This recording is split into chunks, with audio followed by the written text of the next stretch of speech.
Welcome to Happily Ever Afters, where love doesn't stop at romance. Join us as we share the tales of everyday magic and celebrate life's sweetest moments. Hear inspiring accounts of love, intimacy, and pure joy as we uncover the secrets behind true devotion and partnerships that really work. Brace yourself for a full-on heart-melting. Here's your host, Carlos Clemente. Hey, welcome to another edition of Happily Ever Afters. I'm Carlos Clemente, and we're going to have some fun today. Music is the art of love, or love becomes the art of music. Something kind of sounds good. I don't know what I'm saying, but something like that. But music does so much to make us love each other. It comes from inside. Well, it's like almost every song is a love song. Yes. In some form. In some form. Dorothy. Oh, hi. Dorothy. Jump right in today. All right, that's good. I like that. All right, but when you talk about music and when you're able to talk to someone about music, you know it's going to come from deep. And today we're going to have that kind of expression today. And we have the lovely and talented Shelea. I said it right? Shelea. Perfect. Okay. Perfect. All right, because I'm real big about trying to get everybody's name right. And Same. Philip. Yep, that's correct. Philip is easy. Shelea is a Grammy-nominated singer. She's mentored by Quincy Jones. Now that's awesome, and she's been at the Vatican. She's been at Kennedy Center, Carnegie Hall. Ooh, I'd love to do that. I'd love to be able to. And you perform with Stevie Wonder, who I just dearly love. So, yes. All right. Don't we all? Let's just go ahead and get into it. Tell us your Well, love wait, story. Philip keeps all your favorite athletes alive. Oh yeah, that's right. He keeps them on the court. He keeps them playing. All right, I'm so Yes, excited. Philip about is her. it. Yes. Excuse me. I'm sorry, Philip, man. All good. I gotta. When I have so much beauty around me and stuff, I'm nothing against you, but I gotta No worries, give brother. the No lady her worries. props. So that's all I'm trying to do, and I know you are too. All right, tell us your Yes. story. This is our own Dr. Phil. Oh, okay. Our own Dr. Phil, who's well, I'll let you say it. You're a teleradiologist. Yeah, I'm a physician, medical doctor, and I'm a radiologist by specialty. And I do a lot of sports medicine for a lot of the athletes, for the NBA, things of that nature, breaking down MRIs, CT scans, ultrasounds. Oh, you're busy then. Yeah. You're busy all the time. So, Yeah. what season's the worst? I would say football season. There's Yeah. injuries every week. That's what I Yeah. thought you were going to say. Yeah. All right, we'll get back to you in a minute, but we've got to talk to Shelea. Just Yeah. tell us that love story that made you get that guy right there. Oh my goodness. Okay, so from my perspective, we actually met many, many years ago at college. We both went to an HBCU called Oakwood University in Huntsville, Alabama. And I actually had started the year, and he was actually away on an exchange program. And I didn't get a chance to meet him until the second semester. Yeah. And by then I already had a boyfriend. God's protection. God's protection. Yeah, but it's not hard to believe that I was attracted to him. He's obviously a very attractive man. But it was just the timing was off. And then later on, when I was single, he was with someone. I think there was just an attraction there, but we didn't really act on it. It really wasn't until many, many, many years later, during the pandemic, September of 2020, and he DM'd me on Instagram out of the blue. Of course, we were keeping in touch throughout the years, just as someone that I went to college with. I admired him from afar. And same for him, for me. And I would, like his posts and comment, a thumbs up or something about whatever was happening in his life. But it wasn't until he DM'd me in September and said, I feel like in another life we would have been really good friends. And I'm in New York at the time, and but I'm going to be coming back home to California, to Southern California, and I would love to just take you out to lunch sometime. And I went to college with my husband, and we got together many years later. But I didn't really like him in college. It sounds like you guys had a little attraction in college. Yes, definitely. It was. We would say hi to each other on campus. I would give her hugs. That was the atmosphere of the campus. You would hug people when you see them. I even showed her a song of mine that I just to get her opinion. But at the time, I was dating somebody. But definitely had a comfortability with her, just be able to approach her. And she was always kind and smiling and would always put me at ease whenever I approached her. So she was always felt warmth from her. And that allowed me to continue to, be in touch with her during the pandemic. What were you thinking about her all those years, and then you finally DM'd her, or? I couldn't help not think about her. She was doing so many great things. I saw her all the time, whether it was on TV, whether it was on Facebook, whether it was the things she did with Barack Obama, Michelle Obama at the White House, or all this. And then when the movie came out, I contacted her and just said, "Hey, you did an awesome job," and and she responded out of all the. I know, yeah. It was crazy. I will never forget this. I remember my whole Instagram, my DMs just blew up because everybody was tweeting about this movie that I had started called The Clark Sisters, First Ladies of Gospel. And but for some reason, out of all of the several hundreds of DMs, I responded to Phil's, and I really don't, to this day, I don't really know why, because it was at that time, he was just someone else that I went to school with, but I just wanted to respond to his. And I think I know why. I'm looking at him. I know. So kind. But and little did I know, by the end of that year, we would be married, because that was wow. Easter weekend. The movie came out Easter weekend of 2020. And I remember, this is something that's so, at least pivotal from my perspective to our stories. I remember taking my dad out for Father's Day. And he said, I really want to see you with someone. And I was like, but Daddy, I'm so happy. This is the happiest I've ever been. And that really was the truth. I was really, really happy, traveling the world, using my gift and just loving every bit of my life. He was like, but I know, but as your dad, I just really want to see you with someone. You're always on the go. I just want someone to be by your side. That was June of 2020. 6 months later, we were married.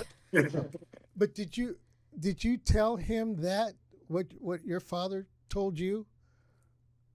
When we got together in 2020, I did, and what's so beautiful is that he shared with me that his father told him something similar. Of course, his dad had passed in March of 2020.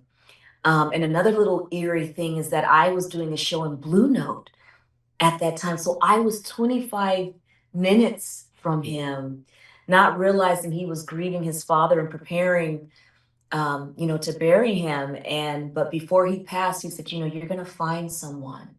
You're going to find someone for you that's right for you.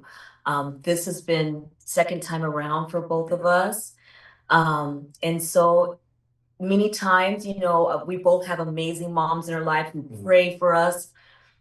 But in this way, in this situation, it was our dads. We kind of feel like it was a praying father who brought us together. Yeah. So Phil, I'm directing this towards you because I'd like to get the male perspectives, because sometimes guys, when they're trying to think, they don't think well. Yeah. Okay. So we do things, and we want to try to do it right, but we're not sure how to do it right. Mm-hmm. How did you do it right? I just spoke from my heart. I really got an essence of her character, how she developed as well throughout these, the gap of time from when we met each other when we were younger. And I just felt like, this is someone that I think gets my humor. I think I could be around. I think we'd just be friends. And so I really approached her honestly and just said, hey, I think in another life we'd really be good friends. Everything is timing. And I think sometimes it was a protection because all the work that she had to do to get to where she is now and all the work I had to do to get through medical school, residency, and all that stuff, I think would have been a distraction from us really just being there for each other, just really learning each other at that age and at that level of maturity at the time. So I just believe that I wasn't looking for anything but to be connected to her as a beautiful soul and beautiful person as she was. And being my wife was the bonus. So I just felt like, you know what, I just knew that she was someone I wanted to be connected to. Yeah. And I just felt like, the fact that she responded and the way she responded, it was something, I forgot what we say it's like, but she was like, yeah, I felt in another life, she said, I like that. Yeah. Well, we always joke because it was like a whole Hollywood response. Life is so unpredictable. I would love that. That's my response to him on IG. Because I think like that. It's like one, that whole butterfly effect thing of like one little thing changes everything. And we would have been good friends. And what's crazy is now being married now for 4 years, I always say to him, like, man, you were the friend I needed in junior high. You were the friend I needed in high school, And so it's amazing that the thing that you said, I feel like we would have been really good friends in another life.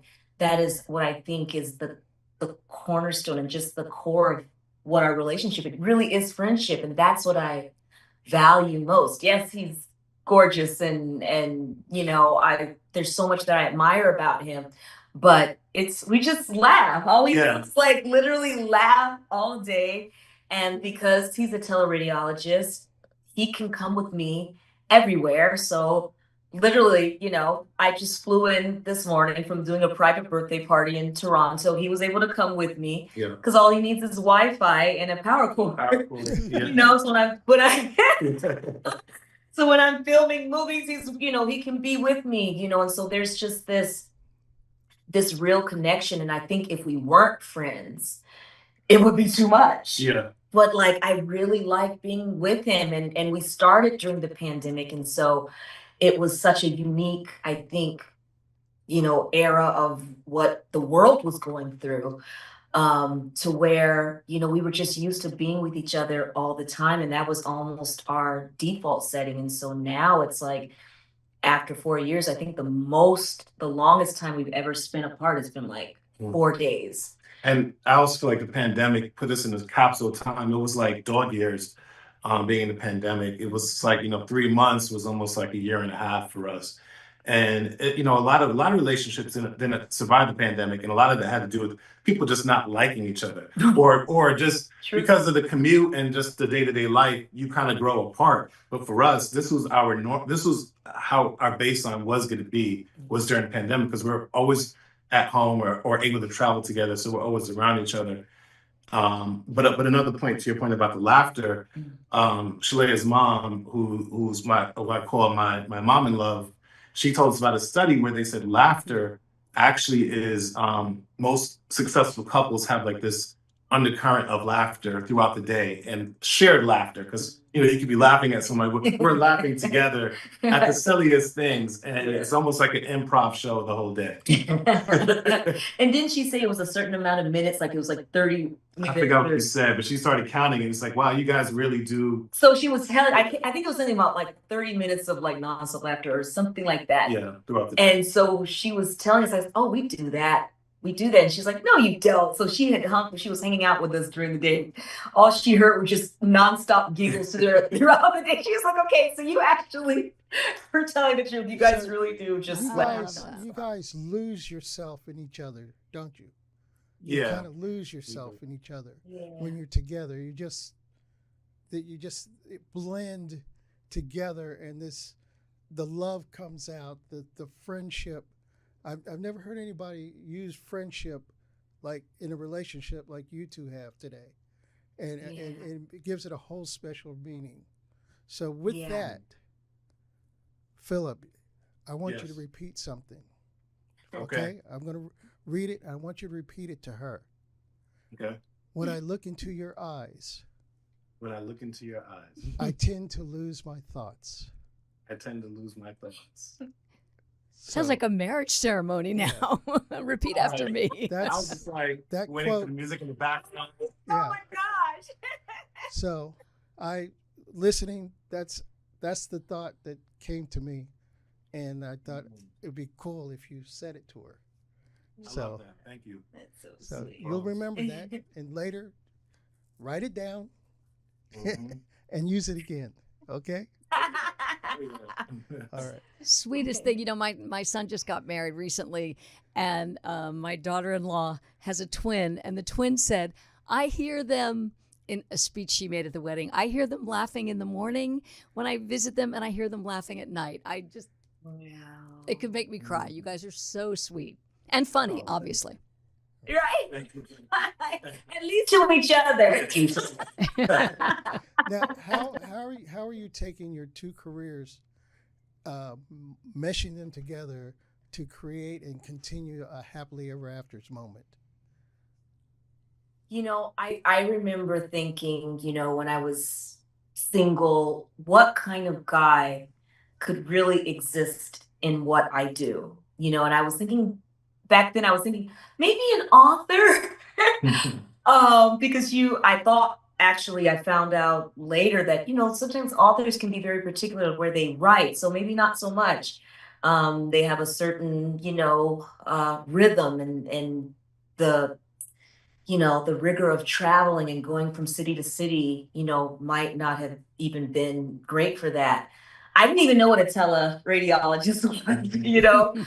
Um, Most people don't. yeah, but it's like, oh my God, if I could tell every girl in the industry, find a teleradiologist, they can be with you, but it's not just the fact that he can be with me. He wants to be with me. And I think that's a very defining thing. We want to be around each other. And so because of that, because of the flexibility of his career, he really is just there to support me while still existing in everything that he's capable of doing. I mean, his business is incredibly successful. He has so many other passions.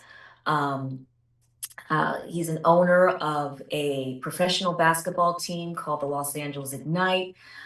He has a network called the X-Rated Sports Network that, of course, X-Rated is because he's with a Y. Yes. Just let you know, because he reads X-rays, and so it's a cute little play on words. Yeah. It's a cute play on words, and so he's developing content in that way, and he involves me, of course. Now I'm watching every sports program, a lot of Stephen A, a lot of Shannon Sharp, a lot of Malika Andrews. I mean, we're watching every show, and because I will be involved and sometimes be the moderator for some of his shows that he's developing.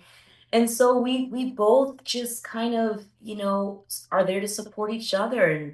And I remember last year, the first half of the year, it was really all about the Los Angeles Ignite, the basketball team. And I was there at every single game, and just it was really incredible to be in that position, to like, now I'm supporting what he's doing, even though he was so gracious to bring me on as a co-owner, and to really be a part of things.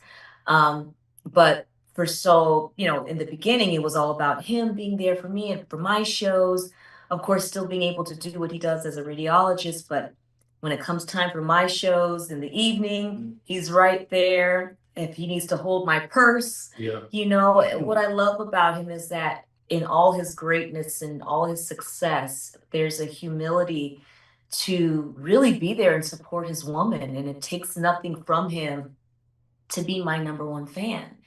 And I am his, you know, and it's been so great to like take turns being in that role. And I would say, to be honest, more times than not, we're, you know, with me being the public figure and me doing the shows on a regular basis, that's him, you know, being right there, being in that supportive role. And so I just find myself just constantly being in a state of gratefulness to have found a guy that, like I said, can really, really support me. And I have not had that, not necessarily only in a romantic relationship, but just family. I have an amazing family who loves me and supports all that I do. But there's just something special that Phil has been able to do for me, that I just feel so completely supported, and he's pushing me to do things. You know, for the most of my life I've been singing, so sometimes it's a kind of a, you're so used to existing in your comfort zone that it's like a shut up and sing. That's just the lane. And he's like, no, there's so many more things you could do. You could write films, you could produce films, you could do this. And so I'm finishing up a Christmas film, that I created just because this guy said I could do it, Make too much credit. But... So your happily ever afters moments is making each other number one. Yeah. Basically, and just being what inclusive. you're saying. Being inclusive and finding ways to enjoy the things that we are passionate about together. And I think when someone loves you, they love their family. When you marry someone, you marry their family. And I just love the way she is with my family and vice versa. So I think that kind of draws us closer together as well, allows us to really just to get the full experience and not feel like any part of us or any part of our being is shut off. Yeah. We can just feel completely open. We take our moms on these little annual trips, both of our moms from both sides, and his sister, who is my sister now, my Allie Poo. And so it's like family. There's so many things that connect us, and we just got so blessed that we both see things so similarly. So, faith is a big part of our life and a big part of our relationship. I heard And family. you did, what was it? You've Got a Friend, which I don't think of as a praise song, but the way you did it, I mean, it really was like a worship song. Oh, yeah. Yeah, thank you for saying that. Thank you for mentioning that. I was earlier this year, my family and I really suffered a really difficult blow with the loss of a very beloved family member. He was my Uncle Mike, my mother's eldest brother. And so I have just been really broken, to be quite honest. And it's crazy because you think about, how that can affect marriages. And, as Phil said, I'm a very upbeat person, and there's a lightness to my spirit, and I'm so grateful for that. It wasn't always that way, but I just have been just in such a space of light for a good amount of time now. And so this was the first time I had dealt with grief, which is a blessing in and of itself, but in 23 years since my grandmother had passed, that's the last time someone who meant the world to me, was now gone. And so that video was of me singing You Got a Friend. I've sang it many times. I sang it on tour with Stevie Wonder, and in fact, I just sang it for the birthday party yesterday. But that particular day, I was kind of coming, back to myself from grieving, and that was really me feeling that connection with God, of that not only are we friends with our friendships on earth, but it was that friendship with God. And so I kind of went in a totally different place. And that I was, saw that you was said from once, what I grief experienced. Grief is proof that you were loved, which Yeah. I loved. Yeah. I love that. Yeah. Yeah. That's good. Yeah. That's good. All right, we're running short on time. I know. We can I talk know. and talk. Yeah, we can keep going, keep going, keep going. You guys are kind of the cutest. All right. Briefly, tell us quick projects coming up, and promote the Ignite a little bit more, promote yourself a little bit more. Give us a quick rundown of how to catch up with you. Yeah, I'll let I Bill can start start. first. Yeah. So this summer, it's like March Madness in the summertime. We have the TBT, the basketball tournament, which will be on Fox Sports One. I have two teams. The X-Rated Sports Network will be fielding a team, as well as the Los Angeles Ignite. And so just look out for that in July on Fox Sports One. All right. I hope you don't have to give too many athletes bad news, like in Oh, the no, basketball hopefully playoffs or not. baseball or. Yeah, exactly.